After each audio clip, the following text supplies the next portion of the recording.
Welcome to Pindar Poetry. We hope you learned something new. You start by confirming the Sharepoint site URL, list name, and that you have at least read permission. Without that, nothing will load. Open Power BI Desktop, choose Get Data, then Sharepoint Online List, paste the site route, not the list file. When Navigator appears, pick the exact list, then decide. Load if tiny, transform if you need cleaning. This step connects the source and establishes the query. It's the foundation you will shape next. Once connected, you're in Power Query. This is where you shape data for accuracy and performance. Expand record and table columns to expose the fields you need.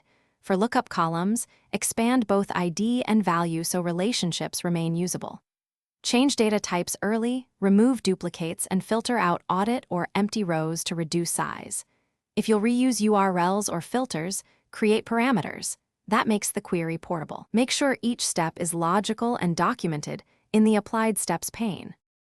After cleaning, load the table to the model and set primary keys and relationships. This ensures accurate joins and performance.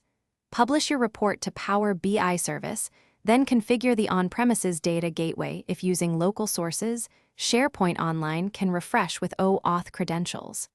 Schedule refresh, enter service credentials, and run a manual refresh to verify. If something goes wrong, check permissions first. Mismatched account scopes or expired tokens are the most common blocker. Thanks for watching. Consider subscribing if we helped you.